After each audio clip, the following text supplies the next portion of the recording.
63세 박순자 씨는 어느 날 휴대폰 연락처를 정리하다가 충격적인 사실을 발견했습니다. 400명이 넘는 연락처 중에서 정말 편하게 전화할 수 있는 사람은 단 4명 뿐이었습니다. 처음엔 서글펐지만 6개월 후 그녀는 이렇게 말했습니다. 이제야 진짜 내 인생이 시작된 것 같아요. 혹시 여러분도 비슷한 경험을 하고 계신가요? 연락처는 많은데 정작 마음 편히 전화할 사람이 없다고 느끼신 적이 있으신가요? 그렇다면 이 이야기는 바로 당신을 위한 것입니다. 지금 구독과 좋아요, 알람 설정을 하시고 20분만 집중하시면 여러분의 노후는 이미 행복해지시는 겁니다. 자, 이야기 시작합니다. 오늘 우리는 나이가 들수록 친구가 줄어드는 것이 문제가 아니라 오히려 인생의 새로운 기회라는 놀라운 진실을 함께 발견해 보겠습니다. 먼저 놀라운 통계 하나를 말씀드리겠습니다. 보건복지부가 발표한 고령사회 보고서에 따르면 60세 이상 한국인 10명 중 7명이 친구가 현저히 줄었다고 응답했습니다. 그중 절반 이상은 혼자 보내는 시간이 늘었다고 말했죠. 하지만 놀랍게도 그들 중 상당수는 이제 혼자가 더 편하다고 대답했습니다. 이것은 어떻게 된 일일까요? 68세 이동수 씨의 이야기를 들어보겠습니다. 그는 은퇴 후 매주 금요일마다 함께 골프를 치던 친구들과 자연스럽게 멀어졌습니다. 한 친구는 지방으로 이사를 갔고 또 다른 친구는 뇌경색으로 요양병원에 계시게 되었죠. 처음엔 섭섭했지만 지금은 이렇게 말합니다. 억지로 만나는 것보다 혼자 화분에 물 주며 지내는 시간이 훨씬 평안해요. 한편 65세 정명자 씨는 자녀들이 모두 독립하고 남편과 단둘이 지내다가 배우자마저 먼저 세상을 떠난 후 완전히 혼자가 되었습니다. 처음 1년은 견디기 힘들었지만 지금은 매일 아침 산책하고 도서관에서 봉사활동을 하며 저녁엔 수채화를 그리는 자신만의 리듬을 찾았다고 합니다. 이제는 누구에게 눈치 보지 않고 제가 원하는 대로 살 수 있어요. 이런 변화는 사실 매우 자연스러운 현상입니다. 심리학에서는 이를 사회 정서적 선택 이론이라고 부릅니다. 스탠포드 대학의 로라 카르스텐센 교수가 제시한 이 이론에 따르면 인간은 나이가 들수록 시간이 한정되어 있음을 인식하게 되고 그 결과 정서적으로 의미 있는 관계만을 선택하게 된다고 합니다. 간단히 말해 많은 사람보다는 깊이 있는 관계를 추구하게 되는 것이죠. 젊을 때는 새로운 정보를 얻고 인맥을 넓히는 것이 중요했다면 나이가 들수록 감정적 만족과 의미를 주는 관계에 집중하게 됩니다. 이것은 후퇴가 아니라 성숙의 과정입니다. 하지만 우리 사회는 여전히 혼자 있는 것을 부정적으로 바라봅니다. 혼자 있으면 우울해진다. 사람은 사회적 동물이니까 함께 있어야 한다는 말들을 자주 듣습니다. 그런데 정말 그럴까요? 외로움과 고독은 전혀 다른 개념입니다. 외로움은 타인에게 의존하려는 마음에서 비롯되는 결핍의 감정입니다. 반면 고독은 스스로 선택한 혼자만의 시간을 충실하게 보내는 것입니다. 외로움은 누군가가 나를 채워줘야 한다는 생각에서 나오지만 고독은 나 혼자서도 충분히 행복할 수 있다는 깨달음에서 출발합니다. 이제 혼자 있는 시간이 우리에게 주는 놀라운 5가지 선물을 살펴보겠습니다. 첫 번째는 감정의 자유입니다. 66세 김태진 씨는 오랫동안 친구들과의 모임에서 자신의 감정을 억누르며 살았다고 합니다. 골프 자랑, 자식 직장 얘기가 나올 때마다 저는 늘 조용히 고개만 끄덕였어요. 제 마음속 이야기는 꺼낼 수 없었거든요. 하지만 혼자 보내는 시간이 늘어나면서 그는 자신의 감정을 있는 그대로 느끼고 표현할 수 있게 되었습니다. 슬플 때는 슬퍼하고 기쁠 때는 웃고 불안할 때는 그 불안함을 인정하는 것. 이것이 바로 감정의 자유입니다. 누군가에게 설명하거나 포장할 필요 없이 순수한 내 감정과 마주하는 시간, 그 속에서 우리는 진정한 자신을 만날 수 있습니다. 두 번째 선물은 과거 기억의 치유력입니다. 72세 이재만 할머니는 혼자 TV를 보다가 문득 오래전 아버지의 모습이 떠올랐다고 합니다. 퇴근길에 말없이 제 손에 붕어빵을 쥐어주시던 아버지의 따뜻한 손길이 생생하게 느껴졌어요. 혼자 있는 시간이 길어지면 이상하게도 따뜻했던 기억들이 먼저 떠오릅니다. 이는 심리학적으로도 설명되는 현상으로 자극이 줄어들수록 우리 뇌는 안정감을 주는 기억을 우선적으로 찾아낸다고 합니다. 이런 기억들은 현재의 외로움을 달래주고 삶을 다시 살아갈 힘을 주는 소중한 자산이 됩니다. 세 번째는 자신만의 루틴 개발입니다. 68세 최용수 씨는 혼자 살게 된 후 매일 아침 7시에 일어나 따뜻한 물을 마시고 10분간 스트레칭을 한 후 화분에 물을 주는 루틴을 만들었습니다. 누가 시킨 것도 아니고 누가 보는 것도 아니지만 이 루틴이 제 하루를 의미 있게 만들어줘요. 규칙적인 습관은 뇌의 예측 가능성을 높이고 심리적 안정감을 제공합니다. 특히 혼자만의 루틴은 외부의 강요가 아닌 순수한 자기 선택에서 나오기 때문에 더욱 만족스럽고 지속 가능합니다. 네 번째 선물은 정서적 균형입니다. 63세 강영자 할머니는 예전에는 사소한 말에도 하루 종일 기분이 상했다고 합니다. 지금도 일 안 하세요? 라는 말 한마디에도 깊이 상처받곤 했죠. 하지만 혼자 있는 시간을 통해 감정 조절 능력이 향상되었습니다. 이제는 그런 말을 들어도 내가 지금 서운해하고 있구나 라고 생각하고 스스로를 다독일 수 있어요. 혼자 있는 시간은 감정의 파도에 휩쓸리지 않고 한 걸음 떨어져서 바라볼 수 있는 능력을 길러줍니다. 다섯 번째는 주체적 삶의 설계입니다. 69세 윤동수 씨는 퇴직 후 한동안 방향을 잃었지만 혼자 있는 시간 속에서 진짜 내가 원하는 삶이 무엇인가? 라는 질문에 답을 찾았습니다. 매일 아침 작은 노트에 오늘 나에게 의미 있는 일은 무엇일까? 를 적어보기 시작했고 지금은 어르신들을 위한 손글씨 교실을 운영하고 있습니다. 퇴직 전에는 상상도 못했던 일이에요. 하지만 혼자 있는 시간이 제게 새로운 가능성을 보여줬어요. 이제 혼자 있어도 행복한 사람들의 4가지 공통점을 살펴보겠습니다. 첫째, 그들은 타인에게 기대하지 않습니다. 69세 박명자 할머니는 남편을 먼저 떠나보내고 자녀들도 해외에 거주하고 있지만 매일 스스로에게 오늘은 나만 생각해야지. 라고 말한다고 합니다. 외로움을 타인이 채워주길 바라지 않고 스스로 자신과 친해지는 연습을 합니다. 정신분석가 에리히 프롬은 타인에게 의존하는 사람은 결국 자신을 잃는다고 말했습니다. 혼자 잘 사는 사람들은 자기 자신을 가장 좋은 친구로 여깁니다. 둘째, 내면을 채우는 활동을 합니다.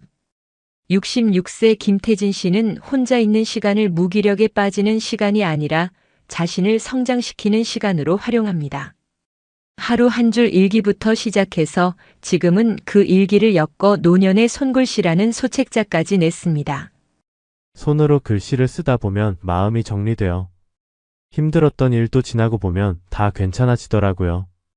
혼자 있어도 괜찮은 사람들은 독서, 정원 가꾸기, 명상, 그림 그리기 등 자신만의 취미를 갖고 있습니다. 셋째, 새로운 것을 시도하는데 망설이지 않습니다. 66세 정순부 할머니는 혼자가 된 후 수채화를 처음 배우기 시작했습니다. 내 나이에 뭘 또 시작해. 라는 주변의 시선도 있었지만 지금은 마을 전시회에서 작품을 전시할 정도가 되었습니다. 그림이 저를 다시 살아있게 했어요. 혼자 있어도 괜찮은 사람들은 실패보다 정체를 더 두려워합니다. 그래서 조심스럽게라도 새로운 길을 향해 한 걸음씩 내딛습니다. 넷째, 모두에게 사랑받을 필요가 없다는 것을 압니다. 72세 이기호 씨는 아내를 먼저 떠나보낸 후 매일 새벽 일기를 쓰며 고독 속에서도 의미를 찾는 삶을 살고 있습니다. 그의 일기를 구독하는 사람이 3,000명이 넘지만 그는 여전히 조용한 자신만의 시간을 가장 소중히 여깁니다. 철학자 알랭 드 보통은 성숙한 사람은 인정받고자 하는 충동에서 벗어날 줄 안다고 말했습니다. 혼자 잘 지내는 사람들은 타인의 평가에 휘둘리지 않고 자신의 속도와 방식대로 살아갑니다. 이제 구체적인 실천 방법들을 알아보겠습니다. 첫 번째는 자연 속 걷기입니다. 72세 김민옥 할머니는 불면증과 우울감으로 힘들어 하다가 매일 새벽 아파트 근처 공원을 걷기 시작했습니다. 나무도 계절마다 표정이 바뀌고 새소리도 매일 달라요.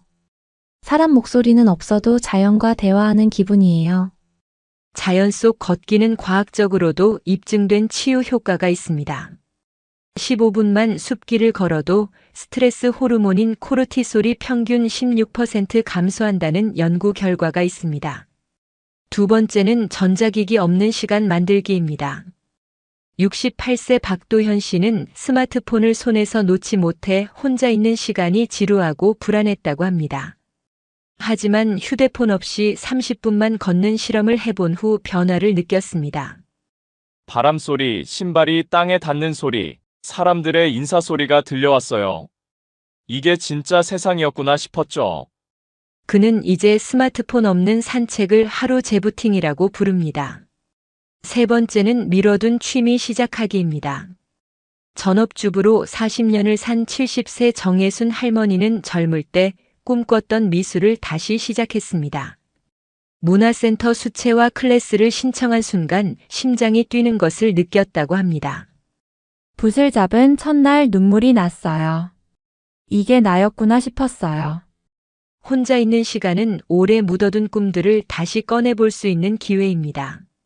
네 번째는 하루 루틴 만들기입니다. 65세 오재훈 씨는 매일 아침 공원 벤치에 앉아 작은 노트에 해보고 싶은 것들을 적어봅니다. 신기하게도 혼자 가만히 있으면 머릿속이 더 바빠져요. 그런데 그게 불안한 바쁨이 아니라 설레는 바쁨이죠. 칼 구스타프 융은 고요한 순간 인간은 가장 창조적인 사고를 한다고 말했습니다. 다섯 번째는 자기 대화법 익히기입니다. 67세 박혜자 할머니는 매일 거울 앞에서 스스로에게 괜찮아, 잘 살았어. 지금도 충분히 예뻐. 라고 말해줍니다. 처음엔 어색했지만 이제는 자연스러워졌다고 합니다. 심리학자 크리스틴 네프는 자기 자신에게 따뜻한 말을 건넬 수 있는 사람만이 다른 사람에게도 진심으로 따뜻해질 수 있다고 말했습니다. 관계에 대해서도 새로운 관점이 필요합니다. 67세 김우석 씨는 은퇴 후 매달 5개 넘게 참석하던 모임에서 발을 뺐습니다. 그들과 있으면 나는 편한가? 라는 질문의 답은 아니오였기 때문입니다. 결과적으로 정말 가까웠던 두 사람만이 그를 찾아왔고 그들과의 관계는 훨씬 깊어졌습니다. 심리학자 헨리 클라우드는 모든 좋은 관계에는 공간이 필요하다. 공간이 있어야 사랑도 숨 쉴 수 있다고 말했습니다.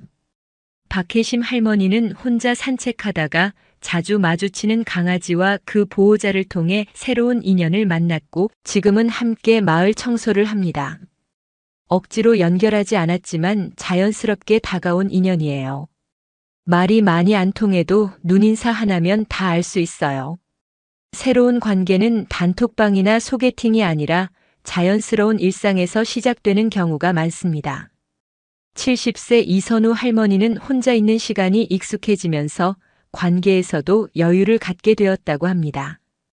예전엔 연락이 안 오면 조급했는데 이제는 그 사람도 바쁜 거겠지 하고 이해하게 돼요.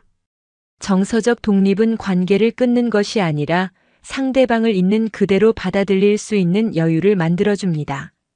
마지막으로 일상에서 실천할 수 있는 작은 습관들을 제안드립니다. 막막한 날에는 정리정돈부터 시작하세요.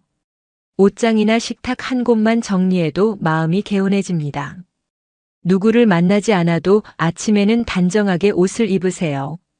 몸을 예쁘게 대접하면 마음도 따라 일어납니다. 꼭 필요한 말만 하고 비난이나 불평은 입 밖에 내지 마세요. 하루 한 번은 반드시 밖에 나가 햇빛을 받고 바람을 맞으세요.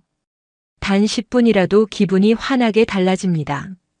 누군가를 도와주는 작은 행동을 해보세요. 마트에서 계산을 도와주거나 엘리베이터에서 인사하는 것만으로도 내가 필요한 존재라는 느낌을 받을 수 있습니다. 하루 한 잔의 따뜻한 차 시간을 만드세요. 아무도 없는 오후 창가에서 마시는 차 한 잔은 누구의 것도 아닌 당신만의 시간입니다. 힘들 때 부를 수 있는 나만의 노래를 하나 정해두세요. 익숙한 동네라도 하루에 한 블록씩 다른 길로 걸어보세요. 작은 변화가 큰 생기를 줍니다. 매일 한 줄이라도 일기를 써보세요. 오늘은 잘 참았다, 햇살이 예뻤다와 같은 한 줄이 삶의 기록이 되고 내일의 용기가 됩니다. 하루를 마무리할 때는 스스로를 안아주세요. 오늘 고생했어. 혼자였지만 잘했어. 라고 거울을 보며 말해주세요. 혼자라는 말이 이제 더 이상 무섭지 않기를 바랍니다. 혼자여서 편하다는 말이 익숙해지기를 바랍니다. 당신은 혼자가 아닙니다. 세상 어디선가 이 이야기를 듣고 같은 마음으로 공감하는 또 다른 사람이 있습니다. 그것만으로도 우리는 모두 연결되어 있습니다. 혼자 있어도 괜찮습니다. 혼자일 때 당신은 가장 당신다운 사람이니까요. 혼자 있는 시간은 결핍이 아니라 자신을 들여다보는 가장 소중한 기회입니다. 그 시간 속에서 당신은 진정한 자유와 평화를 발견하게 될 것입니다. 오늘도 충분히 잘 살아내고 계신 당신에게 따뜻한 응원과 박수를 보냅니다. 지금까지 저는 황금노후의 김수연이었습니다. 71세 최영희 씨는 지난주 50년지기 친구 모임에서 충격적인 경험을 했습니다. 친구 중 한 명이 요즘 영희는 너무 우울해 보여. 밝게 살아야지. 라고 말하는 순간 그녀는 깨달았습니다. 남편을 잃은 슬픔을 토로했을 뿐인데 우울하다는 낙인이 찍힌 거죠. 집에 돌아와 거울을 보며 스스로에게 물었습니다. 50년을 알고 지낸 사람이 내 마음을 이렇게 모를 수 있나? 6개월 후 그녀는 이렇게 말했습니다. 이제야 알았어요. 오래 안다고 진짜 친구가 아니라는 걸요. 혹시 여러분도 비슷한 순간을 경험해 본 적이 있으신가요? 오랜 친구라고 생각했는데 정작 힘들 때 위로가 되지 않는 관계 말이에요. 그렇다면 오늘 이야기는 바로 당신을 위한 것입니다. 지금 구독과 좋아요, 알람 설정을 해주세요. 여러분의 노후는 이미 행복해지신 겁니다. 자, 이야기 시작합니다. 오늘 우리는 나이가 들수록 더욱 중요해지는 진짜 친구를 구별하는 법과 가짜 친구 관계에서 벗어나는 용기에 대해 이야기해 보겠습니다.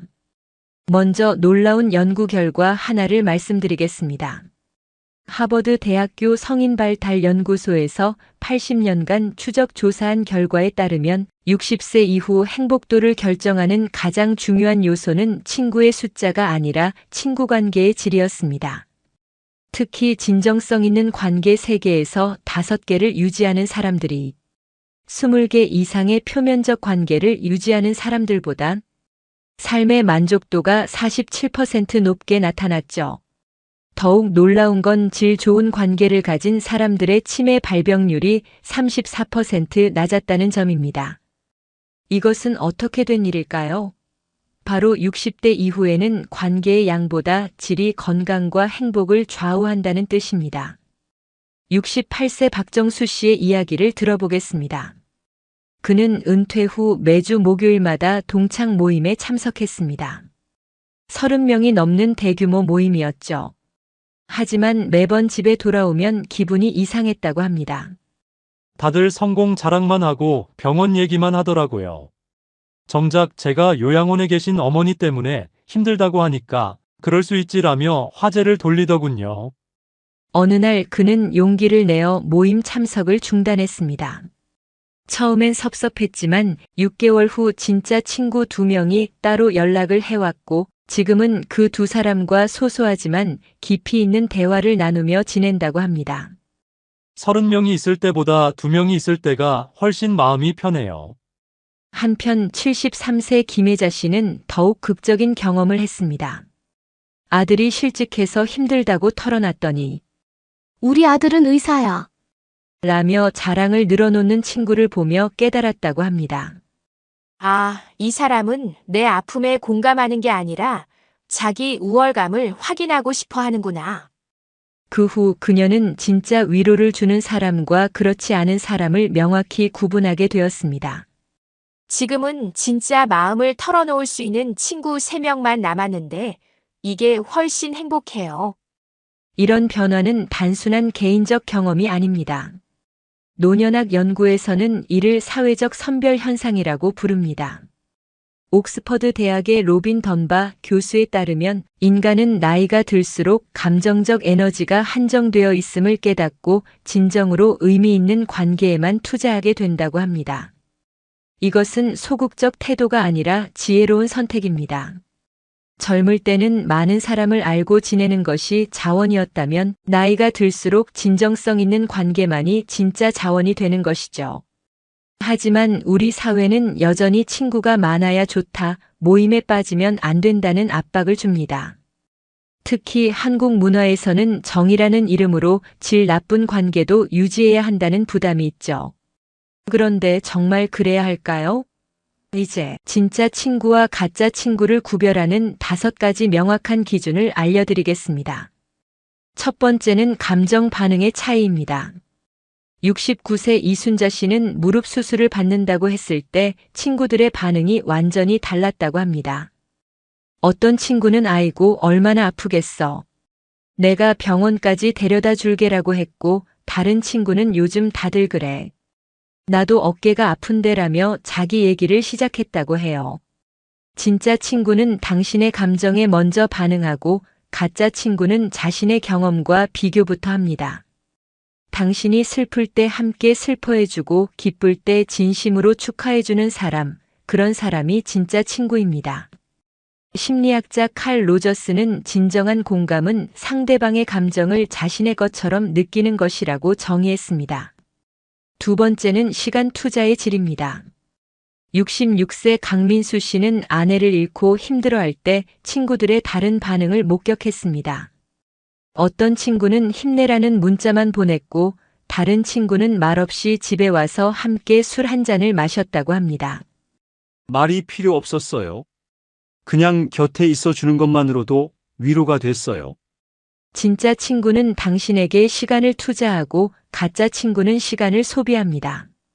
투자는 상대방의 필요에 맞춰지지만 소비는 자신의 편의에 맞춰집니다. 당신이 정말 힘들 때 누가 옆에 있었는지 기억해 보세요. 페이스북 창립자 마크 저커버그의 어머니는 사람의 진심은 위기 때 드러난다고 말했습니다. 세 번째는 대화의 방향성입니다. 71세 조영수 씨는 친구와의 대화 패턴을 분석해 본 결과 놀라운 사실을 발견했습니다. 진짜 친구와는 서로 질문하고 답하는 쌍방향 대화가 이루어지지만 가짜 친구와는 한쪽이 계속 말하고 다른 쪽은 듣기만 하는 일방향 대화가 반복됐다는 거죠. 어떤 친구는 만날 때마다 자기 자랑만 하고 제 얘기는 들으려 하지 않더라고요. 반대로 어떤 친구는 요즘 어떻게 지내? 라고 진심으로 궁금해해요. 진짜 친구는 당신의 이야기에 호기심을 갖고 가짜 친구는 자신의 이야기를 들어줄 청중을 찾습니다. 커뮤니케이션 전문가 데일 카네기는 사람들은 자신에게 관심을 보이는 사람을 좋아한다고 했지만 진정한 관계는 상호 관심에서 시작됩니다. 네 번째는 판단 없는 수용입니다. 68세 박미영 씨는 자녀 문제로 고민이 많았는데 친구들의 반응이 극명하게 갈렸다고 합니다. 한 친구는 그렇게 키웠으니까 그렇지. 라며 비난했고 다른 친구는 얼마나 속상하니? 어떻게 하면 도움이 될까? 라고 물었다고 해요. 진짜 친구는 당신을 판단하지 않고 이해하려 노력하며 가짜 친구는 쉽게 판단하고 조언을 강요합니다. 심리학자 아브라함 매슬로는 진정한 사랑은 상대방을 있는 그대로 받아들이는 것이라고 말했습니다. 당신의 실수나 약점을 드러내도 여전히 당신 편에 서주는 사람이 진짜 친구입니다. 다섯 번째는 에너지의 변화입니다. 73세 문정희 씨는 간단한 실험을 해봤다고 합니다. 친구를 만나고 난 후 기분이 어떤지 체크해 본 것이죠. 어떤 친구를 만나고 나면 기운이 빠지고 피곤해요. 반대로 어떤 친구를 만나고 나면 마음이 편해지고 에너지가 생겨요. 진짜 친구와 시간을 보내면 에너지가 충전되고 가짜 친구와 시간을 보내면 에너지가 소모됩니다. 이것은 매우 직관적이고 정확한 판별법입니다. 정신과 의사 패크스콧은 건강한 관계는 서로에게 활력을 주고 독성 관계는 서로를 소모시킨다고 말했습니다. 이제 가짜 친구 관계에서 벗어나는 용기에 대해 이야기해 보겠습니다. 많은 분들이 오래 알고 지낸 사이인데 어떻게 관계를 정리하지? 라고 고민하십니다. 하지만 관계를 정리한다는 것이 반드시 극적인 단절을 의미하는 것은 아닙니다. 67세 김태윤 씨는 점진적 거리두기 방법을 사용했습니다. 매주 참석하던 모임을 격주로 그 다음엔 월 1회로 줄여나갔다고 해요. 갑자기 안 나가면 서로 불편하니까 천천히 거리를 뒀어요. 지금은 1년에 한두 번 정도만 만나는데 오히려 만날 때마다 반가워요. 관계학 전문가 존 고트만은 모든 관계가 같은 수준일 필요는 없다고 말했습니다. 친밀한 관계, 일반적 관계, 형식적 관계로 나누어 관리하는 것이 현명합니다. 70세 이명숙 씨는 더 직접적인 방법을 택했습니다. 자신에게 상처를 주는 친구에게 솔직하게 마음을 털어놨다고 해요. 제가 힘들 때 위로보다 비교를 당하니까 속상해요 라고 말했더니 상대방도 깨닫고 관계가 개선됐다고 합니다. 모든 관계가 다 나빠지는 건 아니에요. 진심으로 소통하면 더 좋아지는 관계도 있어요. 하지만 소통해도 변하지 않는 관계라면 과감히 정리하는 것이 서로를 위한 일입니다. 심리치료사 브레네 브라운은 경계선을 설정하는 것은 자기 보호가 아니라 자기 존중이라고 말했습니다. 이제 진짜 친구를 만나고 유지하는 방법을 알아보겠습니다. 첫 번째는 먼저 진짜 친구가 되는 것입니다. 69세 최동식 씨는 새로운 관계를 만들 때 자신부터 바꿨다고 합니다. 예전엔 만나면 내 얘기부터 했는데 이제는 상대방 안부부터 물어봐요. 그러니까 상대방도 제게 더 관심을 보이더라고요. 심리학에는 상호성의 원리라는 개념이 있습니다. 내가 상대방에게 보이는 관심과 태도가 그대로 돌아온다는 뜻이죠. 진정성 있는 관심을 보이면 진정성 있는 친구를 만날 수 있습니다. 두 번째는 공통 관심사를 기반으로 한 새로운 만남입니다. 66세 송미경 씨는 등산 동호회에서 만난 친구들과 가장 편한 관계를 유지하고 있다고 합니다. 나이나 학력, 경제력 상관없이 산을 좋아한다는 공통점만으로도 깊은 대화가 돼요. 산에서는 모든 게 평등해지거든요. 공통 관심사는 자연스러운 대화 주제를 제공하고 서로의 다른 면을 발견할 수 있는 기회를 만들어줍니다. 사회학자 게오르크 지멜은 진정한 우정은 공통된 경험에서 시작된다고 말했습니다. 세 번째는 1대1 만남의 중요성입니다. 72세 장순덕 씨는 큰 모임보다 1대1 만남을 선호한다고 합니다. 사람이 많으면 거칠의 대화만 하게 되는데 둘이 만나면 진짜 속마음을 털어놓을 수 있어요. 그룹에서는 드러나지 않던 상대방의 진면목을 1대1에서 발견할 수 있습니다. 심리학자 어빙 얄롬은 진정한 친밀감은 둘만의 공간에서 형성된다고 말했습니다. 네 번째는 꾸준한 소통의 힘입니다. 68세 안정희 씨는 멀리 사는 친구와 매주 화요일마다 전화 통화를 한다고 합니다. 특별한 일이 없어도 안부 인사만 해요. 그런데 그게 더 소중하더라고요. 일상적이고 지속적인 소통이 관계를 깊게 만듭니다. 관계 전문가 존 가드너는 우정은 꾸준한 관심의 축적이라고 정의했습니다. 다섯 번째는 서로의 변화를 인정하는 마음입니다. 70세 홍성구 씨는 40년 지기 친구가 종교에 빠져 만날 때마다 전도를 하려 해서 한때 관계가 어려웠다고 합니다. 하지만 그것도 그 사람의 변화된 모습이라고 받아들이니 다시 편해졌다고 해요. 나도 변했으니까 친구도 변할 수 있다고 생각하니까 이해가 되더라고요. 변화를 자연스럽게 받아들이는 것이 오랜 우정을 유지하는 비결입니다. 친구 관계에서 생기는 갈등을 해결하는 방법도 중요합니다. 71세 박영자 씨는 친구와 다툰 후 6개월간 연락을 안 했다가 먼저 사과 전화를 했다고 합니다. 나이 들어서 자존심 때문에 좋은 사람 잃으면 너무 아깝잖아요. 성숙한 사과는 관계를 더욱 돈독하게 만들어줍니다. 갈등 해결 전문가 마셜 로젠버그는 진정한 사과는 책임을 인정하는 것이 아니라 상대방의 감정을 인정하는 것이라고 말했습니다. 경계선 설정도 필요합니다. 69세 정광수 씨는 친구가 자주 돈을 빌려달라고 해서 고민이었는데 솔직하게 친구로서는 도와주고 싶지만 경제적으로 어려워서 안 된다고 말했다고 합니다. 처음엔 서운해했지만 나중에 이해해 주더라고요. 오히려 더 편한 관계가 됐어요. 명확한 경계선은 관계를 보호하는 안전장치입니다. 새로운 친구를 만드는 것이 어렵다고 생각하시는 분들을 위한 실용적인 조언도 드리겠습니다. 첫 번째는 동네 커뮤니티 활용입니다. 67세 김영수 씨는 아파트 관리 사무소에서 운영하는 탁구 모임에 참여해서 좋은 친구들을 만났다고 합니다. 멀리 갈 필요도 없고 부담도 없어요. 가까운 곳에 생각보다 좋은 사람들이 많더라고요. 지역 도서관, 복지관, 문화센터 등에서 운영하는 프로그램들을 활용해 보세요. 두 번째는 봉사활동 참여입니다. 73세 이현주 씨는 무료 급식소에서 봉사하며 만난 동료들과 깊은 우정을 쌓았다고 합니다. 힘든 일을 함께 하니까 더 끈끈해져요.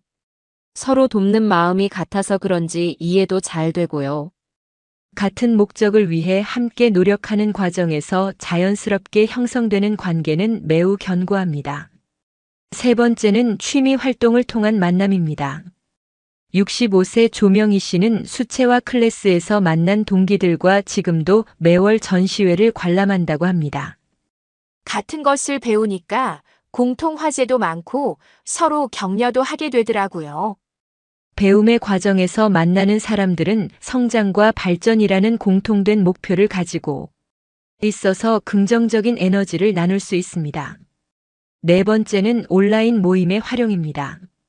70세 김정옥 씨는 독서 카페에서 활동하며 전국의 비슷한 연령대 사람들과 교류한다고 합니다. 처음엔 온라인이 어색했는데 글로 먼저 마음을 나누니까 오히려 더 진솔한 대화가 돼요. 온라인 공간에서 시작된 관계가 오프라인으로 이어지는 경우도 많습니다. 하지만 가장 중요한 것은 내 자신과의 관계입니다. 68세 서명자 씨는 이렇게 말합니다. 친구를 찾기 전에 나 자신과 친해져야 해요. 내가 나를 좋아해야 다른 사람도 나를 좋아하거든요. 자기 자신과 편안한 관계를 맺는 것이 모든 인간관계의 출발점입니다. 심리학자 에릭 에릭스는 자아 정체성이 확립된 사람만이 진정한 친밀감을 형성할 수 있다고 말했습니다. 마지막으로 일상에서 실천할 수 있는 관계 관리법을 제안드립니다. 정기적인 안부 인사를 습관화하세요. 특별한 날이 아니어도 요즘 어떻게 지내세요? 라는 간단한 메시지가 관계를 유지시켜줍니다. 상대방의 관심사를 기억하고 물어보세요. 지난번에 말씀하신 손자 피아노 발표회는 어떻게 됐어요? 처럼 세심한 관심이 마음을 움직입니다. 감사의 마음을 표현하세요. 덕분에 즐거웠어요. 위로가 많이 됐어요.처럼 구체적인 감사를 전하면 관계가 더욱 깊어집니다. 상대방의 의견을 존중하세요. 나와 다른 생각을 가져도 그런 관점도 있네요. 라고 인정하는 자세가 필요합니다. 적당한 거리를 유지하세요. 너무 가까워도 부담스럽고 너무 멀어도 소원해집니다. 서로에게 편안한 거리를 찾아가세요. 질보다 양을 추구하지 마세요. 많은 사람과 얕은 관계를 맺기보다 적은 수의 사람과 깊은 관계를 맺는 것이 더 의미 있습니다. 갈등을 피하지 마세요. 건설적인 갈등은 관계를 더욱 단단하게 만들어줍니다. 서로의 프라이버시를 존중하세요. 친해도 지켜야 할 선이 있다는 것을 잊지 마세요. 60세가 넘으면 친구 관계에 너무 애쓰지 마세요. 하지만 포기하라는 뜻은 아닙니다. 더 현명하게, 더 선별적으로, 더 진정성 있게 관계를 맺으라는 뜻입니다. 가짜 친구 100명보다 진짜 친구 1명이 더 소중합니다. 당신을 있는 그대로 받아주고 힘들 때 진심으로 위로해주고 기쁠 때 함께 기뻐해주는 사람이 바로 진짜 친구입니다. 그런 사람을 만나기 위해서는 먼저 당신 자신이 그런 친구가 되어야 합니다.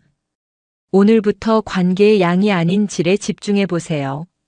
에너지를 빼앗아가는 관계는 과감히 정리하고 에너지를 충전해주는 관계는 더욱 소중히 여기세요.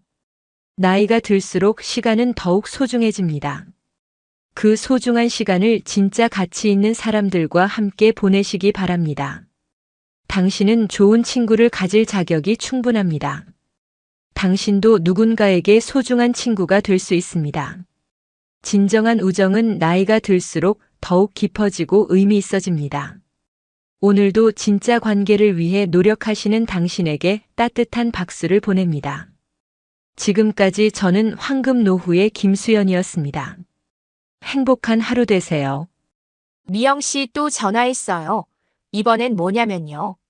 김정숙 씨는 전화기를 들고 한숨을 내쉬었습니다. 새벽 6시부터 울리는 전화벨 소리에 잠을 깰 수밖에 없었거든요. 미영 씨의 하소연은 벌써 1시간째 이어지고 있었습니다. 정숙 씨가 그럼 남편이랑 진지하게 대화해 보시지 그래요. 라고 조언하면 그게 되겠어요. 정숙 씨는 몰라요. 라며 바로 차단해버리죠. 그러면서도 다음날 또 전화를 걸어 똑같은 이야기를 반복합니다. 정숙 씨는 미영 씨와 20년 넘게 알고 지낸 사이라 차마 전화를 끊을 수도 없고 만날 때마다 온통 부정적인 이야기만 들어야 하니 집에 돌아오면 기진맥진했습니다. 그런데 6개월 후 정숙 씨를 다시 만났을 때의 모습은 놀랍도록 달라져 있었습니다. 요즘 정말 편해졌어요. 아침에 일어나면 새들 소리가 들리고 커피 한 잔 마시며 책도 읽고 이렇게 평화로운 아침이 있는 줄 몰랐어요.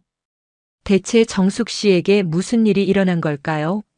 오늘 이 이야기를 끝까지 들으시면 여러분도 정숙 씨처럼 힘들었던 친구 관계에서 벗어나 진정한 평화를 찾을 수 있을 것입니다. 지금 구독과 좋아요, 알람 설정을 하시면 여러분은 이미 행복한 노후가 시작되신 거예요. 자, 이야기 시작하겠습니다. 스탠포드 대학교 심리학과에서 2025년에 발표한 최신 연구에 따르면 60세 이후 독성 관계를 정리한 사람들의 스트레스 호르몬 수치가 평균 34% 감소했고 수면의 질은 42% 향상되었다고 합니다. 또한 우울감은 28% 줄어들고 전반적인 삶의 만족도는 39% 증가했습니다. 이는 단순히 친구가 줄어든 것이 아니라 에너지를 소모시키는 관계를 걷어낸 결과입니다. 아리스토텔레스가 말했죠. 친구는 하나의 영혼이 두 개의 몸에 거하는 것이다. 하지만 반대로 독성 관계는 하나의 몸에서 영혼을 빼앗아가는 것과 같습니다. 그렇다면 60세 이후 꼭 피해야 할 독성 인간들은 어떤 유형일까요? 첫 번째는 에너지 뱀파이어형입니다. 이들의 특징을 자세히 살펴보겠습니다. 만날 때마다 부정적인 이야기만 늘어놓습니다. 아이고, 무릎이 아파 죽겠어. 요즘 물가가 너무 올라서 살 수가 없어. 자식들은 연락도 안 하고. 이런 이야기가 3시간 내내 계속됩니다. 그런데 정작 해결책을 제시하면 그게 그렇게 쉬우면 내가 벌써 했겠어. 넌 내 사정을 잘 몰라서 그래. 이렇게 모든 조언을 차단해버립니다. 하버드 의대 정신과에서 연구한 결과 이런 부정적 대화에 2시간 이상 노출되면 코티솔 수치가 40%까지 증가한다고 합니다. 실제로 서울 양재에 사는 65세 박영희 씨의 사례를 보면 30년 지기 친구가 매일 전화해서 온갖 불평불만을 쏟아놓는 바람에 불면증과 소화불량에 시달렸다고 합니다. 이런 친구를 만나고 나면 왜 이렇게 기운이 빠질까요? 감정은 전염성이 강하기 때문입니다. 미러 뉴런이라는 뇌세포가 상대방의 감정 상태를 그대로 복사해서 내 뇌에 저장합니다. 부정적인 사람과 오래 있으면 나도 모르게 부정적인 사고방식에 물들게 됩니다. 두 번째 유형은 경쟁 중독형입니다. 이들은 모든 대화를 경쟁으로 만듭니다. 우리 아들은 대기업에 다녀. 우리 딸은 의사와 결혼했어. 우리는 강남 아파트로 이사했어. 당신이 좋은 소식을 말하면 더 큰 소식으로 덮어버립니다. 심지어 병원 이야기까지 경쟁거리로 만들죠. 나는 당뇨에 고혈압까지 있어. 너보다 훨씬 심해. 이런 식으로요. 대구의 한 경로당에서 실제로 있었던 일입니다.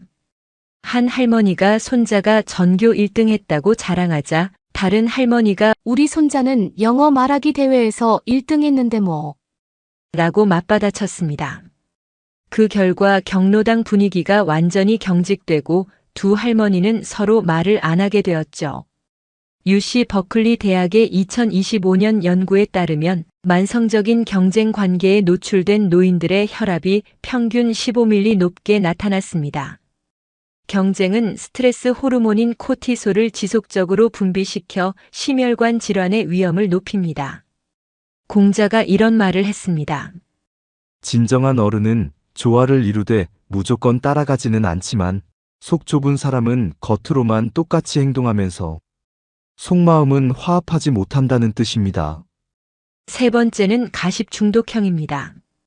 이들의 주된 관심사는 타인의 사생활을 캐고 퍼뜨리는 것입니다. 박 씨네 아들이 회사에서 잘렸다더라. 최 씨 남편이 바람 피운다더라. 김 씨네는 돈이 없어서 집을 팔려고 한다더라. 이런 이야기에 빠져서 몇 시간씩 보내는 사람들입니다. 문제는 이들이 당신에 대해서도 똑같이 이야기하고 다닌다는 것입니다. 부산 해운대의 한 아파트 단지에서 실제로 일어난 일입니다. 한 할머니가 다른 집 사정을 지어내서 퍼뜨렸는데 나중에 사실이 아닌 것으로 밝혀져서 큰 문제가 되었습니다. 피해를 당한 가족은 스트레스로 병원에 입원하기까지 했죠. 예일대학교 사회심리학과의 최근 연구에서는 가십을 즐기는 사람들, 주변의 친구들이 평균적으로 더 높은 불안감과 우울감을 보인다고 발표했습니다. 가십은 신뢰를 파괴하고 공동체를 분열시키는 독과 같습니다. 탈무드에 이런 이야기가 있습니다. 남의 험담을 하는 것은 세 사람을 죽이는 것과 같다. 말하는 사람, 듣는 사람, 그리고 말의 대상이 되는 사람을. 가십이 얼마나 해로운지를 잘 보여주는 말입니다. 네 번째 유형은 무료 서비스 요구형입니다. 이들은 당신의 도움을 당연하게 받아들이고 감사 표현은커녕 더 큰 부탁을 계속 요구합니다. 병원 갈 때 차 좀 태워줘. 김장할 때 와서 도와줘. 애들 봐줄 수 있어? 처음엔 가끔 부탁하는 것 같더니 나중엔 당신이 해주는 게 당연한 것처럼 행동합니다. 반대로 당신이 도움을 요청하면 요즘 바빠서 몸이 안 좋아서라며 거절하죠. 인천의 한 아파트에서 실제로 있었던 사례입니다. 한 할머니가 이웃 할머니에게 계속 심부름을 부탁했는데 5년 동안 단 한 번도 보답하지 않았습니다. 도와준 할머니가 무릎 수술을 받게 되자 오히려 이제 누가 나를 도와주시? 라고 불평했다고 합니다. 스탠포드 대학의 호혜성 연구에 따르면 일방적인 관계는 도움을 주는 쪽의 자존감을 지속적으로 떨어뜨리고 우울감을 증가시킨다고 합니다. 건강한 관계는 주고받음의 균형이 맞아야 합니다. 아리스토텔레스가 말했듯이 우정의 본질은 주는 것이지만 받지 못하는 우정은 지속될 수 없다. 다섯 번째 마지막 유형은 조언 강요형입니다. 이들은 당신의 삶에 대해 이래라 저래라 참견하기를 좋아합니다. 그 나이에 뭘 새로 배워. 시간 낭비야. 자식들한테 더 잘해줘야지. 나중에 후회해. 돈 함부로 쓰지 말고 아껴둬야 해. 당신의 선택을 존중하지 않고 자신의 가치관을 강요합니다. 더 심각한 건 당신이 다른 의견을 표현하면 화를 내거나 관계를 끊겠다고 협박하는 경우도 있습니다. 광주의 한 경로당에서 실제로 일어난 일입니다. 한 할머니가 컴퓨터를 배우고 싶다고 하자 다른 할머니가 그 나이에 무슨 컴퓨터냐, 바보짓 하지 마라고 말했습니다. 결국 컴퓨터를 배우려던 할머니는 주눅이 들어서 포기하게 되었죠. 하버드 대학 심리학과의 연구에 따르면 지속적으로 자신의 선택을 부정당하는 사람들은 자기 효능감이 크게 떨어지고 새로운 시도를 하지 않게 된다고 합니다. 60세 이후야말로 자신만의 인생을 살아야 할 시기인데 이런 사람들은 그 기회를 박탈합니다. 칼릴 지브란이 이런 명언을 남겼습니다. 당신의 아이들은 당신의 아이들이 아닙니다. 그들은 삶 자체의 열망으로 태어난 아들, 딸입니다. 이는 아이들에게만 적용되는 게 아닙니다. 60세 이후에도 우리는 우리 자신의 삶을 살 권리가 있습니다. 그렇다면 이런 독성 인간들로부터 어떻게 자신을 보호할 수 있을까요? 관계 정리의 실전 기술을 알려드리겠습니다. 첫 번째는 소프트 랜딩 기법입니다. 갑작스럽게 관계를 끊으면 주변에서 오해할 수 있고 본인도 죄책감에 시달릴 수 있습니다. 따라서 단계적으로 거리를 두는 것이 좋습니다. 1단계는 만남 빈도를 줄이는 것입니다. 주 2-3번 만나던 것을 주 1번으로, 주 1번을 2주에 1번으로 서서히 줄여나갑니다. 이때 요즘 개인적으로 바쁜 일이 있어서 라고 자연스럽게 이유를 말합니다. 2단계는 만남 시간을 단축하는 것입니다. 3-4시간 만나던 것을 2시간으로, 2시간을 1시간으로 줄입니다. 오늘은 일찍 들어가야 해서라고 미리 말해두는 것이 좋습니다. 3단계는 1대1 만남을 피하고 그룹 모임에서만 만나는 것입니다.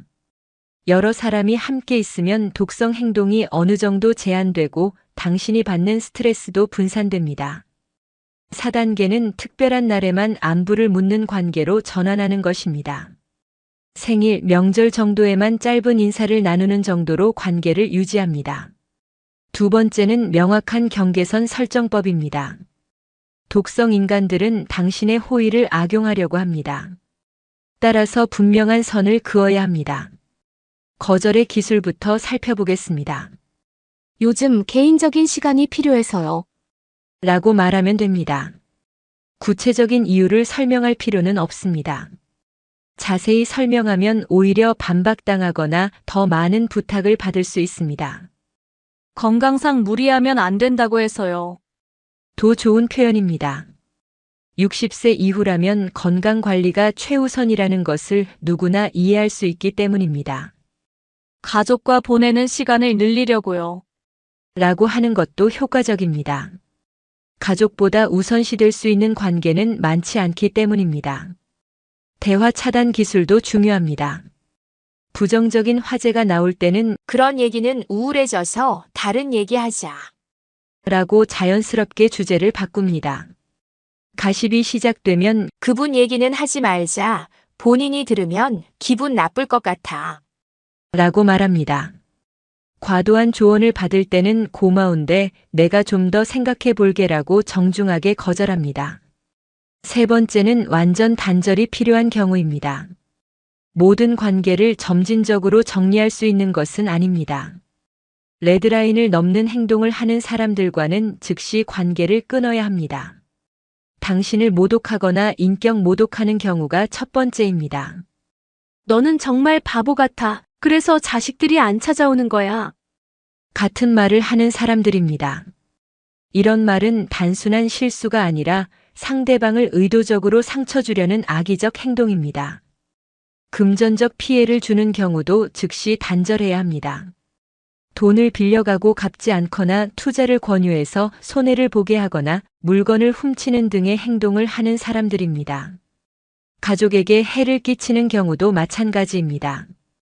당신의 자녀나 손자녀에게 부적절한 말이나 행동을 하거나 가족 간의 갈등을 부추기는 사람들은 즉시 관계를 정리해야 합니다. 정신적, 신체적 학대를 하는 경우는 말할 것도 없습니다. 소리를 지르거나 위협하거나 신체적 폭력을 가하는 사람들과는 절대 관계를 지속해서는 안 됩니다. 그런데 독성 관계를 정리하고 나면 어떤 변화가 일어날까요? 먼저 시간과 에너지가 확보됩니다. 하루 2-3시간씩 독성 인간과 보냈던 시간이 생기면 그 시간에 당신은 정말 하고 싶었던 일들을 할 수 있습니다. 책도 읽고 운동도 하고 새로운 취미도 배울 수 있습니다. 정신적 스트레스가 크게 줄어듭니다. 누군가 만나고 나서 우울해지거나 화가 나는 일이 없어지니까 마음이 평온해집니다. 수면의 질도 좋아집니다. 스트레스가 줄어들면 자연스럽게 잠도 잘 오고 깊게 잘 수 있습니다. 자존감이 회복됩니다. 계속 비교당하고 비판받고 무시당하던 상황에서 벗어나니까 본래의 자신감을 되찾을 수 있습니다. 진짜 친구들과 더 깊은 관계를 맺을 수 있습니다. 독성 관계에 쏟던 에너지를 정말 소중한 사람들에게 집중할 수 있게 됩니다. 그렇다면 건강한 새로운 관계는 어떻게 만들 수 있을까요? 첫 번째는 나부터 좋은 친구가 되는 것입니다. 상대방의 말을 끝까지 들어주세요. 중간에 끊거나 자신의 이야기로 바꾸지 말고 진심으로 경청하는 자세를 보여주세요. 판단하지 말고 공감하세요. 그럴 수도 있겠네요. 힘드셨겠어요. 같은 공감의 말을 해주세요. 약속을 잘 지키세요. 작은 약속이라도 어기지 않으면 신뢰감이 쌓입니다. 감사 표현을 자주 하세요. 고마워요, 덕분이에요 라는 말을 아끼지 마세요.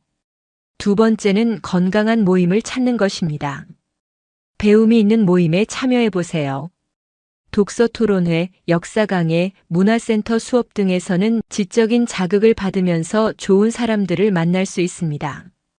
봉사활동이나 취미 동호회도 좋습니다. 공통의 목표나 관심사가 있으면 자연스럽게 대화가 이어지고 서로를 이해할 수 있습니다. 종교 활동이나 명상 모임도 추천합니다. 영적인 성장을 추구하는 사람들은 대체로 마음이 따뜻하고 배려심이 많습니다. 운동이나 건강 관련 모임도 좋습니다. 함께 건강을 챙기면서 긍정적인 에너지를 나눌 수 있습니다. 관계 단절 후에 생기는 공허감은 어떻게 대처해야 할까요? 죄책감이 들 수 있습니다. 내가 너무 이기적인 건 아닐까? 그래도 오랜 친구인데 라는 생각이 들 수 있죠. 하지만 기억하세요. 상대방이 나쁜 사람이 아니라 나와 맞지 않을 뿐입니다. 내 에너지를 소중히 여기는 것은 당연한 권리입니다. 건강한 경계선은 나와 상대방 모두를 보호하는 것입니다. 빈자리를 어떻게 채울지도 고민이 될 수 있습니다. 나 자신과의 관계부터 강화해 보세요. 혼자 있는 시간을 즐기고 내가 진짜 좋아하는 것이 무엇인지 찾아보세요. 진짜 친구들과 더 깊은 관계를 만들어 보세요. 양보다는 질적으로 깊고 의미 있는 관계에 투자하세요. 새로운 취미나 관심사를 개발해 보세요. 그동안 하고 싶었지만 시간이 없어서 못했던 일들을 시작해 보세요. 가족과의 시간을 늘려보세요. 자녀, 손자, 손녀들과 더 많은 시간을 보내면서 가족 간의 유대감을 강화하세요. 마지막으로 처음에 말씀드린 김정숙 씨의 이야기로 돌아가 보겠습니다. 정숙 씨는 어떻게 변화할 수 있었을까요? 6개월 전 정숙 씨는 용기를 내서 미영 씨에게 이렇게 말했습니다. 미영 씨, 우리 사이에 솔직히 말해도 될까요? 요즘 제가 좀 힘들어서요. 미영 씨가 힘든 얘기를 하실 때마다 저도 같이 우울해져서 제 건강에도 영향을 주는 것 같아요. 앞으로는 좀 더 긍정적인 얘기들을 나누면 좋겠어요. 하지만 미영 씨는 그럼 내가 누구한테 털어놓으라고. 정숙 씨는 정말 이기적이야. 라며 화를 냈습니다. 그 후로 미영 씨는 정숙 씨를 원망하며 연락을 끊었죠. 처음엔 정숙 씨도 죄책감에 시달렸습니다. 하지만 시간이 지나면서 놀라운 변화가 일어났습니다. 아침에 일어나면 마음이 가벼웠습니다. 새벽 6시에 울리던 전화벨 때문에 깨는 일이 없어지니까 숙면을 취할 수 있었습니다. 그 시간에 산책도 하고 좋아하는 책도 읽을 수 있었습니다. 그리고 정말 소중한 친구 2명과 더 깊은 대화를 나누게 되었습니다. 그들과는 서로 격려하고 응원하고 함께 성장하는 관계를 만들어갈 수 있었습니다. 6개월 후 정숙 씨는 이렇게 말했습니다. 처음엔 미안했는데 지금 생각해보니 미영 씨에게도 좋은 일이었던 것 같아요. 저한테 의존하지 말고 자신의 문제를 스스로 해결할 기회를 준 거니까요. 60세가 넘으면 모든 사람과 좋은 관계를 유지할 필요가 없습니다. 당신의 소중한 에너지를 빼앗아가는 사람들과는 과감히 거리를 두세요. 그래야만 진짜 소중한 사람들에게 더 많은 사랑과 관심을 줄 수 있습니다. 관계의 정리는 포기가 아니라 선택입니다. 현명한 선택을 통해 더 행복하고 평화로운 노년을 만들어 가시기 바랍니다. 실제로 관계를 정리한 많은 분들이 이런 변화를 경험하고 있습니다. 경기도 수원의 이순자 씨는 40년 지기 친구가 맨날 남편 욕, 자식 욕만 하길래 점점 만남을 줄였더니 제 마음도 한결 가벼워졌어요. 그 시간에 요가도 배우고 새로운 친구들도 만났죠. 라고 말합니다. 김해의 64세 박명희 씨도 경쟁을 좋아하는 친구 때문에 스트레스가 심했는데 관계를 정리한 후에는 저 자신에게 집중할 수 있게 되었어요. 지금은 그림을 배우면서 정말 행복해요. 라고 전합니다. 하지만 기억해 주세요.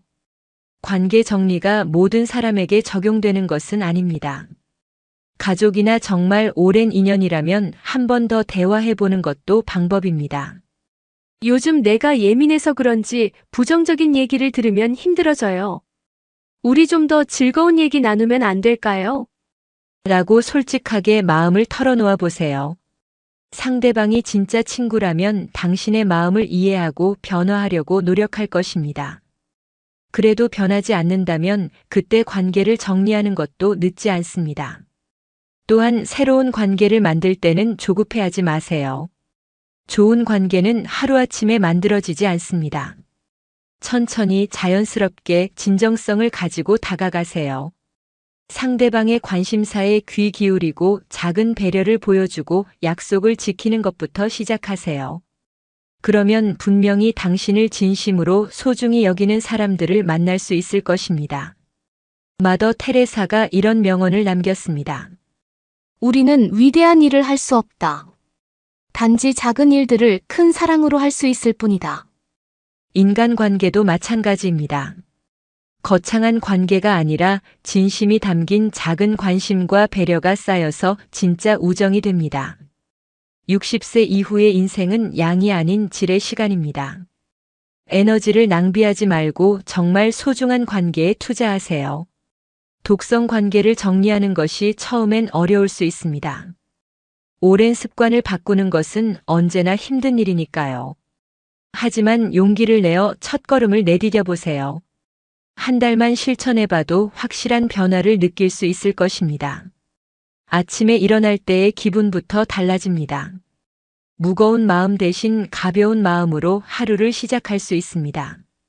누군가를 만나고 나서 후회하거나 스트레스 받는 일이 줄어듭니다. 대신 만나고 나면 기분이 좋아지고 에너지가 충전되는 사람들과 더 많은 시간을 보낼 수 있습니다. 60대 이후의 인생은 인생의 완성 단계입니다. 이제까지 쌓아온 경험과 지혜를 바탕으로 정말 의미 있는 관계만을 선별해서 깊이 있게 갖고 나가는 시기입니다. 에너지 뱀파이어형, 경쟁 중독형, 가십 중독형, 무료 서비스 요구형, 조언 강요형. 이런 사람들에게 더 이상 당신의 소중한 시간과 에너지를 낭비하지 마세요. 대신 당신을 있는 그대로 받아들이고 진심으로 아껴주고 함께 성장할 수 있는 사람들과 깊은 우정을 나누세요. 공자가 말했습니다. 벗이 먼 곳에서 찾아오니 또한 즐겁지 아니한가. 진짜 친구는 멀리 있어도 만나고 싶고 만나면 마음이 즐거워지는 사람입니다. 반대로 가까이 있어도 만나기 싫고 만나고 나면 기운이 빠지는 사람은 진짜 친구가 아닙니다. 이제 여러분도 알 수 있을 것입니다. 누가 진짜 친구이고 누구와 거리를 둬야 하는지 말입니다.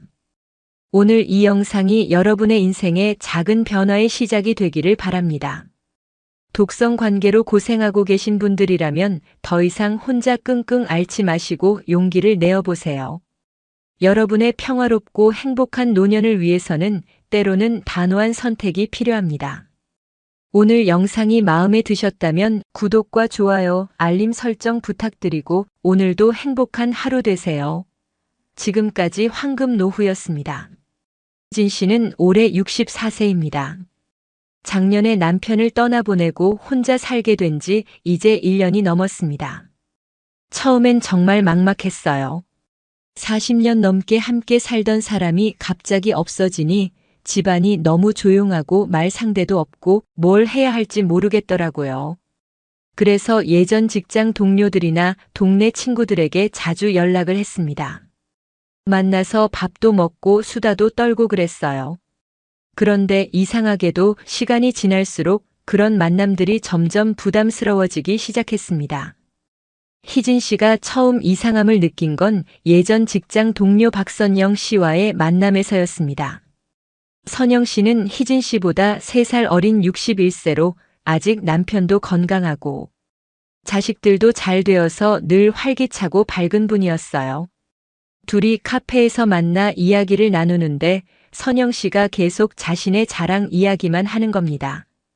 큰아들이 승진했다는 이야기, 며느리가 얼마나 효녀인지, 손주가 영어를 얼마나 잘하는지. 희진 씨는 듣고만 있다가 남편 이야기를 조금 꺼냈는데 선영 씨가 갑자기 시계를 보더니 나 집에 가야겠다. 남편이 저녁 준비해달라고 할 시간이야라며 자리를 뜨는 거였습니다. 희진 씨는 그날 집에 돌아와서 생각했어요. 이 사람은 내가 힘들어하는 이야기는 듣기 싫어하는구나. 그냥 자신의 이야기를 들어줄 사람이 필요해서 나를 만나는 거구나. 두 번째로 깨달음을 준 사건은 이웃집 최순희 씨와의 일이었습니다.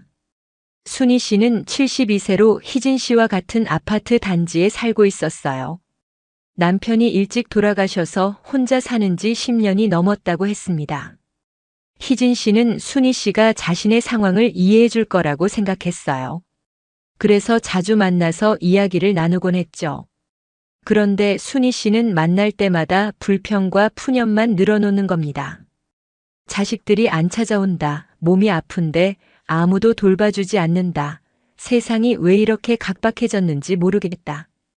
희진 씨는 처음엔 공감하며 들어줬는데 매번 똑같은 이야기의 반복이었어요.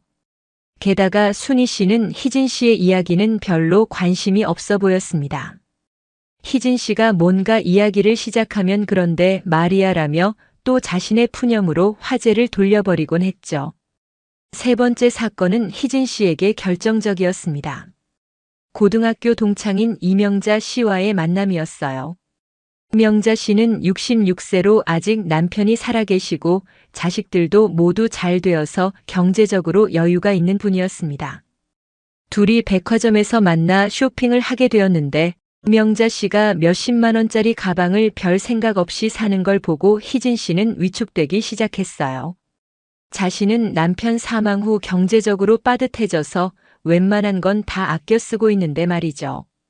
그런데 더 충격적이었던 건 명자 씨의 다음 말이었습니다. 희진아, 너도 이제 혼자 사니까 돈 관리 잘해야 해. 나중에 자식들한테 짐 되지 말고. 그 말을 듣는 순간 희진 씨는 깨달았어요. 이 사람은 나를 불쌍하다고 생각하는구나. 동정하는 마음으로 만나고 있었구나. 그날 밤 희진 씨는 깊은 생각에 빠졌습니다. 과연 내가 이런 만남들을 계속해야 할까? 이 사람들이 정말 내 친구일까? 그리고 문득 깨달았어요. 예전에 이 사람들과 만날 때는 왜 이렇게 불편하지 않았을까? 그 이유를 곰곰 생각해 보니 예전에는 서로 비슷한 상황이었기 때문이었습니다. 모두 남편이 있고 자식들 키우느라 바쁘고 비슷한 고민들을 하고 있었으니까 대화가 통했던 거죠. 하지만 지금은 달라졌습니다. 희진 씨만 혼자가 되었고 다른 사람들은 여전히 예전 생활을 이어가고 있으니까 더 이상 공통분모가 없는 거였어요. 그 후로 희진 씨는 조금씩 사람들과의 만남을 줄이기 시작했습니다. 처음에는 정말 외로웠어요. 하루 종일 말 한마디 안 하고 지나가는 날도 있었고 누군가와 이야기하고 싶어서 마트 계산원한테도 괜히 말을 걸어보곤 했습니다. 하지만 점점 혼자 있는 시간에 적응해 가면서 새로운 것들을 발견하기 시작했어요. 가장 먼저 시작한 건 독서였습니다. 젊었을 때는 바빠서 제대로 책을 읽을 시간이 없었는데 이제는 하루에 몇 시간씩 책을 읽을 수 있게 되었어요. 처음엔 가벼운 소설부터 시작했는데 점점 철학책이나 에세이도 읽게 되면서 생각하는 시간이 늘어났습니다. 그러면서 깨달은 게 있어요. 책을 읽고 혼자 생각하는 시간이 누군가와 수다 떠는 시간보다 훨씬 더 의미 있고 풍요롭다는 걸. 두 번째로 시작한 건 걷기였습니다. 매일 아침 6시에 일어나서 근처 공원을 1시간씩 걷기 시작했어요. 처음엔 그냥 시간이나 때우려고 시작했는데 점점 걷는 시간이 하루 중 가장 좋은 시간이 되었습니다. 새벽 공원의 공기, 계절마다 바뀌는 나무들, 규칙적으로 운동하는 다른 어르신들의 모습을 보면서 묘한 위안을 느꼈어요. 아무와도 이야기하지 않아도 되고 아무에게도 신경 쓰지 않아도 되는 온전히 나만의 시간이었거든요. 세 번째는 요리였습니다. 남편이 살아있을 때는 늘 남편 입맛에 맞춰서 요리했는데 이제는 정말 내가 먹고 싶은 것만 해먹을 수 있게 되었어요. 일주일에 2번 정도는 새로운 요리에 도전해보기도 하고 예전에 남편이 싫어해서 못 해먹던 음식들도 마음껏 해먹을 수 있게 되었습니다. 혼자 해먹는 밥이 이렇게 맛있을 줄 몰랐어요. 그러면서 희진 씨는 중요한 깨달음을 얻었습니다. 외로움과 고독은 다르다는 것을요. 외로움은 누군가가 필요하다는 결핍감에서 오는 감정이지만 고독은 혼자 있는 시간을 온전히 즐기는 상태라는 걸 알게 된 거예요. 희진 씨는 이제 고독을 즐길 줄 아는 사람이 되었습니다. 물론 처음부터 쉬웠던 건 아니에요. 남편이 돌아가시고 나서 첫 6개월은 정말 힘들었습니다. 밤마다 울기도 하고 남편 생각에 잠 못 이루는 날도 많았고 세상에 혼자 남겨진 것 같은 기분에 우울해지기도 했어요. 그럴 때마다 자식들이 걱정해서 자주 찾아왔는데 그것도 부담스럽더라고요. 자식들은 나름 엄마를 위한다고 하는 건데 희진 씨 입장에서는 그들의 관심조차 피곤하게 느껴질 때가 있었어요. 특히 큰딸 은주가 자꾸 엄마 혼자 있지 말고 사람들이랑 어울려요. 동호회라도 들어가시든지라고 말할 때마다 희진 씨는 답답했습니다.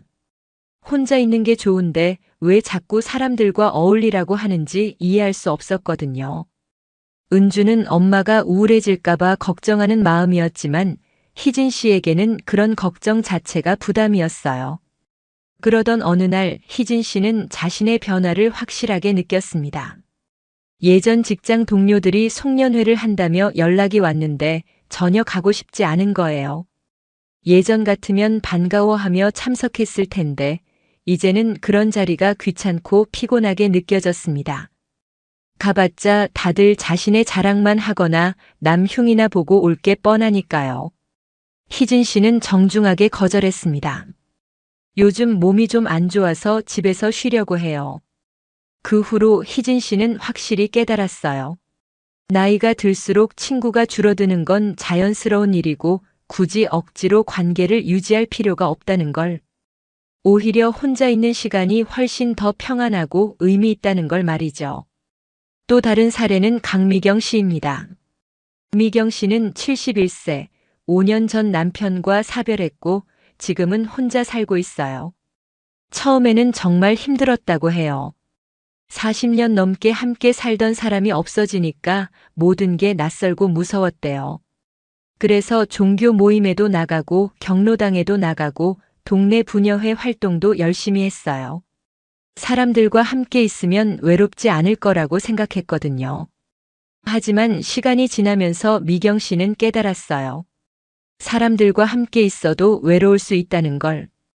오히려 맞지 않는 사람들과 억지로 어울리는 게 혼자 있는 것보다 더 외롭고 힘들다는 걸 알게 된 거죠.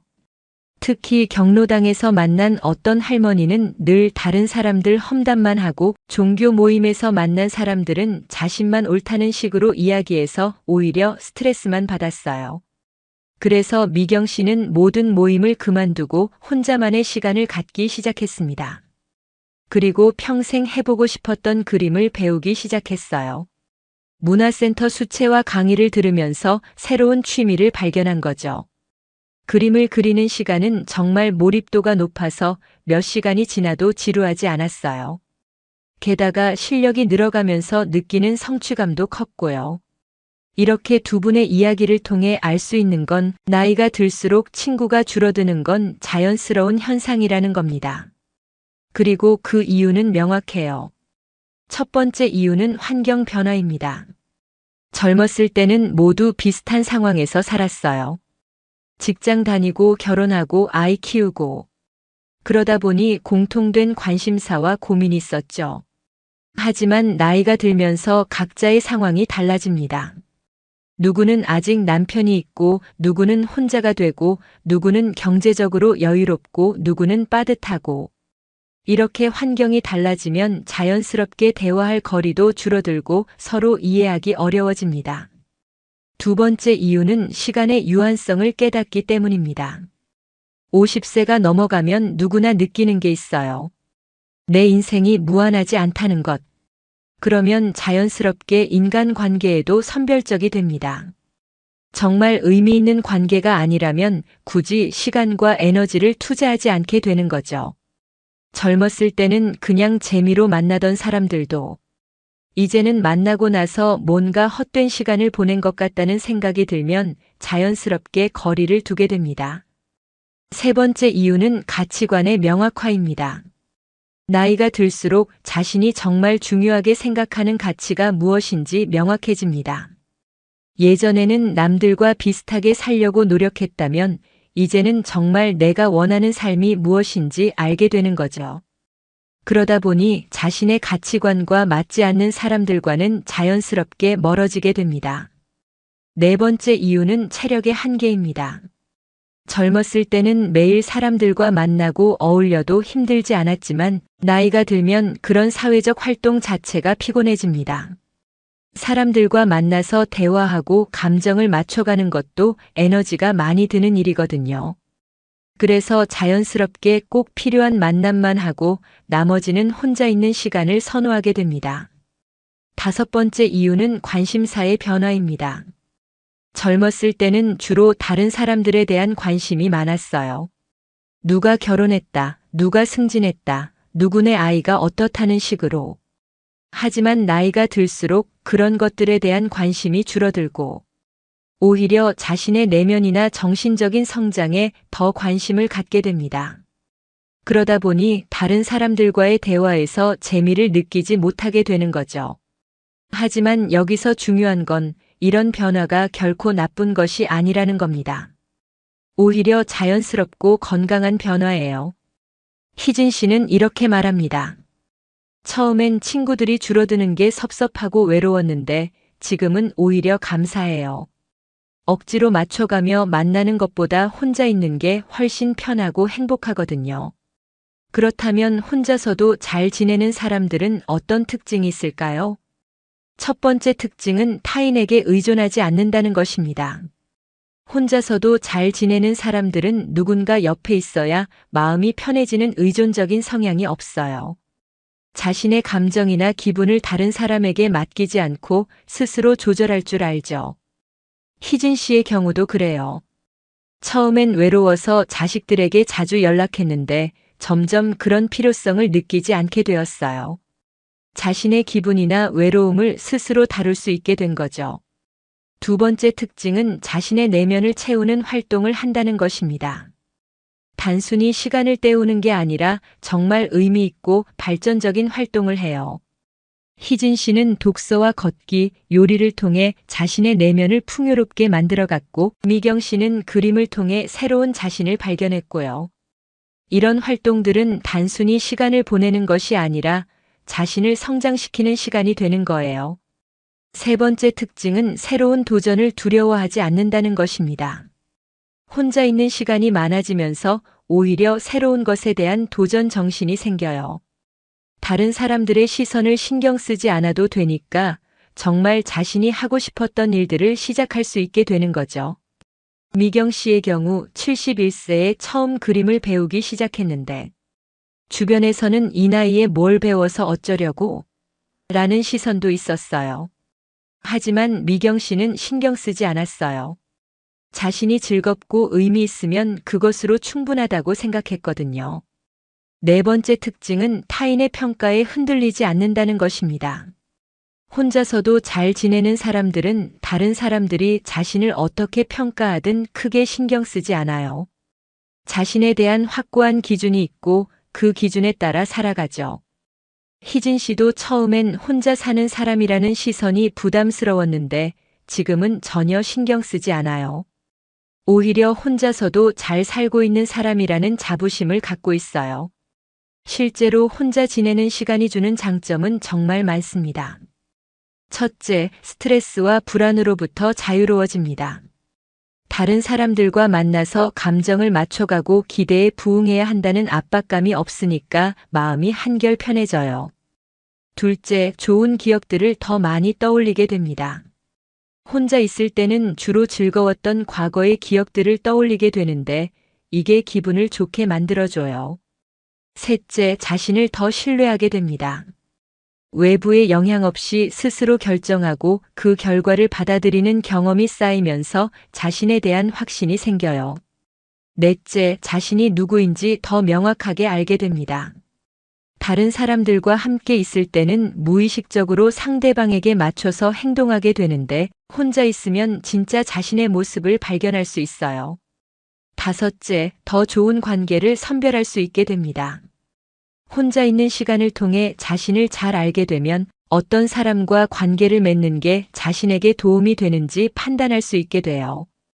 여섯째, 외로움을 제대로 다룰 수 있게 됩니다. 외로움이라는 감정을 피하려고 하지 않고 받아들일 줄 알게 되면 그 감정에 휘둘리지 않을 수 있어요. 일곱째, 에너지를 충전할 수 있습니다. 사회적 활동은 생각보다 많은 에너지를 소모하는데 혼자 있는 시간은 그 에너지를 회복시켜줘요. 여덟째, 더 현명한 결정을 내릴 수 있습니다. 다른 사람들의 의견에 휘둘리지 않고 정말 자신에게 맞는 선택을 할 수 있어요. 아홉째, 생각과 감정이 더 선명해집니다. 혼자 있으면서 자신의 내면을 들여다보는 시간이 늘어나면 애매했던 감정들이나 생각들이 더 명확해져요. 열째, 자기 반성과 성장의 기회를 얻습니다. 지나온 삶을 돌아보고 앞으로의 삶을 설계할 수 있는 소중한 시간이 되는 거죠. 혼자만의 시간을 잘 활용하는 방법도 있어요. 첫째는 자연과 함께하는 것입니다. 희진 씨처럼 매일 공원을 산책하거나 주말에는 등산을 가는 것도 좋아요. 자연 속에서 보내는 시간은 정신 건강에 정말 좋거든요. 둘째는 전자기기 없이 운동하는 것입니다. 헬스장에 가더라도 이어폰 끼고 하지 말고 자신의 몸에 집중하면서 운동해 보세요. 훨씬 더 집중도가 높아지고 운동 효과도 좋아져요. 셋째는 정말 하고 싶었던 일을 시작하는 것입니다. 미경 씨의 그림처럼 평생 해보고 싶었지만 못했던 일들을 이제 시작해 보세요. 나이가 들어서 새로운 걸 배우는 게 어려울까봐 걱정하지 마세요. 오히려 시간적 여유가 있는 지금이 새로운 도전을 하기에 가장 좋은 때일 수 있어요. 물론 완전히 혼자만 살라는 건 아니에요. 인간은 사회적 동물이니까 적당한 사회적 관계는 필요하죠. 다만 억지로 관계를 유지하려고 애쓰지 말고 자연스럽게 맞는 사람들과만 만나면 된다는 거예요. 희진 씨도 지금은 정말 마음이 통하는 한두 명의 친구와만 가끔 만나고 있어요. 그 친구들과는 진짜 속 깊은 이야기도 나누고 서로를 있는 그대로 받아들일 수 있거든요. 마지막으로 중년 이후 삶을 더 풍요롭게 살기 위한 실용적인 조언들을 드리고 싶어요. 첫째, 집안 정리를 하세요. 오랫동안 쌓아둔 불필요한 물건들을 과감히 정리하고 정말 필요한 것들만 남겨두세요. 깔끔하고 정돈된 공간에서 살면 마음도 더 평온해져요. 둘째, 외모 관리를 소홀히 하지 마세요. 나이가 들어도 단정하고 깔끔한 모습을 유지하는 것은 자존감에도 도움이 되고 다른 사람들과의 관계에서도 좋은 인상을 줍니다. 셋째, 적당한 사회적 활동은 유지하세요. 완전히 집에만 있는 것보다는 일주일에 한두 번 정도는 외부 활동을 하는 게 좋아요. 다만 억지로 하지 말고 정말 자신이 관심 있는 분야의 모임에만 참여하세요. 넷째, 말을 아껴서 하세요. 나이가 들수록 말이 많아지기 쉬운데 꼭 필요한 말만 하고 듣는 것을 더 많이 하세요. 그리고 다른 사람을 비판하거나 평가하는 말보다는 격려하고 응원하는 말을 더 많이 하세요. 5째, 자신의 몫은 다 하세요. 경제적으로든 인간관계에서든 자신이 해야 할 일은 먼저 나서서 하고 다른 사람에게 의존하거나 떠넘기지 마세요. 6째, 안 되는 일은 과감히 포기하세요. 건강, 자식 문제, 경제적 문제 등 내 힘으로 어쩔 수 없는 일들에 대해서는 체념하고 받아들이는 것이 현명해요. 괜히 스트레스 받으며 매달리지 마세요. 7째, 계속 배우고 공부하세요. 나이가 들어도 새로운 지식을 배우는 것은 뇌 건강에도 좋고 삶에 활력을 주어요. 요즘은 인터넷으로도 얼마든지 배울 수 있으니까 관심 있는 분야를 찾아서 공부해 보세요. 8째, 취미와 낭만을 가지세요. 삶이 너무 건조해지지 않도록 자신만의 취미를 가지고 작은 것에서도 낭만을 찾으려고 노력하세요. 꽃 한 송이를 사서 집에 두는 것, 좋아하는 음악을 들으며 차 한 잔 마시는 것도 충분한 낭만이 될 수 있어요. 9째, 봉사활동을 해보세요. 자신보다 어려운 상황에 있는 사람들을 도우면서 보람을 느낄 수 있고 자신의 삶에 대한 감사함도 느낄 수 있어요. 10째, 마음을 비우고 겸손함을 유지하세요. 나이가 들수록 고집이 세지기 쉬운데 오히려 마음을 비우고 겸손한 자세를 유지하는 것이 평안한 노년을 보내는 비결이에요. 희진 씨는 지금 이렇게 말합니다. 처음엔 혼자가 되는 게 두렵고 외로웠는데 지금은 이 시간이 정말 소중해요. 누구에게 맞춰야 한다는 부담도 없고 내가 정말 원하는 일들만 할 수 있어서 오히려 더 행복해졌어요. 물론 가끔은 외로울 때도 있지만 그런 감정도 이제는 자연스럽게 받아들일 수 있게 되었어요. 미경 씨는 이렇게 덧붙입니다. 71세에 그림을 시작한다고 했을 때 주변에서 많이 말렸어요. 이 나이에 뭘 배워서 어쩌려고 하냐고. 하지만 지금은 정말 잘했다고 생각해요. 그림을 그리는 시간은 정말 행복하고 실력이 늘어가는 것도 보람 있어요. 나이는 정말 숫자일 뿐이라는 걸 깨달았어요. 결국 중요한 건 혼자 있는 것을 두려워하지 않는 것입니다. 외로움과 고독을 구별할 줄 알고 혼자만의 시간을 의미 있게 채워나가는 것이 중년 이후 삶의 질을 결정하는 중요한 요소예요. 친구가 줄어드는 건 자연스러운 일이고 그것 때문에 자신감을 잃거나 우울해할 필요는 전혀 없습니다. 오히려 이 시기를 자신을 더 깊이 알아가고 진짜 원하는 삶을 살아갈 수 있는 기회로 받아들이시기 바랍니다. 100세 시대, 60대는 정말 새로운 시작일 수 있어요. 두려움 없이 당당하게 자신만의 방식으로 아름다운 노년을 설계해 나가시길 바랍니다.